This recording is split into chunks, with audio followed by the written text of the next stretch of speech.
A report by the New South Wales Auditor-General has revealed taxpayers' money was used to conduct polling of attitudes towards the New South Wales government ahead of the 2019 state election. New South Wales Shadow Minister for Better Public Services, Sophie Cotsis, joins me now. Sophie, thanks so much for your time this afternoon. Tell us a little bit more about what this report found. Good afternoon, Charlotte, and good afternoon to your viewers. Just recently, the New South Wales Auditor-General released a report on government advertising.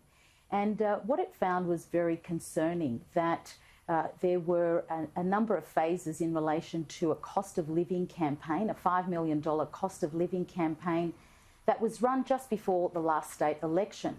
But what the Auditor-General did find was that there was a post-campaign, post-government advertising evaluation of this campaign, found that research was conducted to measure the sentiment and confidence of the government at the time. Now, the Auditor-General stated that this was an inappropriate use of taxpayer dollars, and it risked, and it highly risked the issue of being highly political, particularly leading up to the last state election. So in turn, I'm very concerned. Just to clarify, is that illegal, or is that a loophole that they have found? Look, I believe that the government gamed the system, and they found this loophole, and this research cost over $99,000. It is inappropriate to measure the confidence of government in relation to the people's sentiment toward the government prior to an election, using taxpayer dollars to conduct an advertising campaign on the cost of living.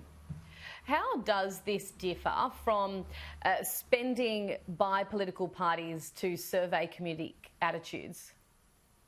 I'm very concerned, and this is why that I've written to the Electoral Commission asking that they look into this and look into this Auditor-General's report.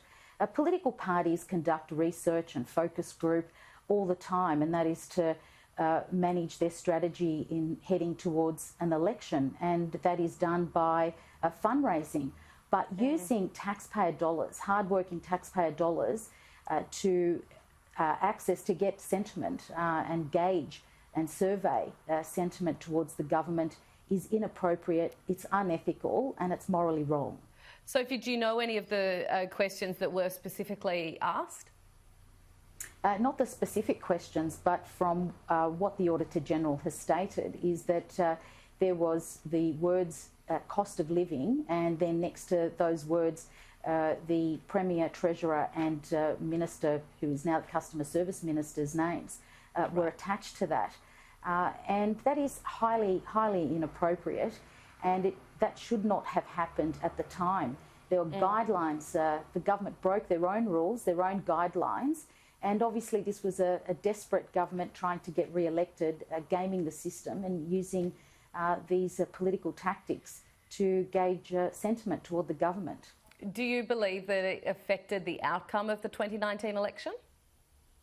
Look, I think that this government has amassed a litany of scandals leading up to the last state election, and one of those, as we know, was the Darryl Maguire saga.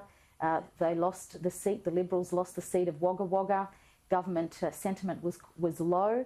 What they did to Labor leader at the time, Michael Daly, exposing leaking his information about his licence, and a number of other scandals leading up to the 2019 election, using taxpayer dollars to gauge government sentiment is inappropriate and wrong and should be investigated. This should not happen again. And I believe that using this research did assist the government. They had an advantage, a political advantage against the Labor Party at the time.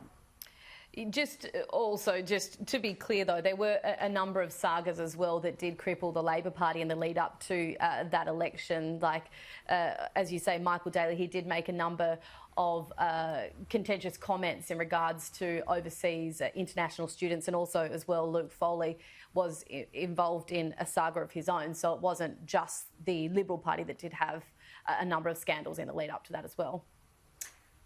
Well, the other thing was that the Premier did not disclose her close personal relationship with Darryl Maguire and went to the election without disclosing that information. I just think that it's inappropriate for governments of any persuasion to use their government agencies for political purposes. It should not be allowed and should not happen. So, Sophie, what should the New South Wales Liberals or the Attorney-General's next steps be in regards to this matter, and what will your party be doing? Well, look, as I stated, I've written to the Electoral Commission and referring them to this Auditor-General's report and to consider whether any election funding rules have been broken. I'll also be writing to the New South Wales Attorney-General and be raising this issue in the Parliament, and the government should come out and make a statement that this will not happen again, that this loophole needs to be fixed, and this evaluation, post-government advertising evaluation, should not be used as the Liberal Party's polling for research leading up to an election. If you are successful with writing those letters and it is deemed that they have done something wrong, are there any ramifications for the Liberal Party? Well, the Liberal Party should pay back that money. And was that research, was that $99,000 worth of research, was that provided to the Liberal Party? We need to know whether that was provided. And yes, there should be ramifications and that money should be paid back. Sophie, thank you so much for your time this afternoon. It was great to chat with you in such an important matter to discuss as well. Thank you very much, Charlotte.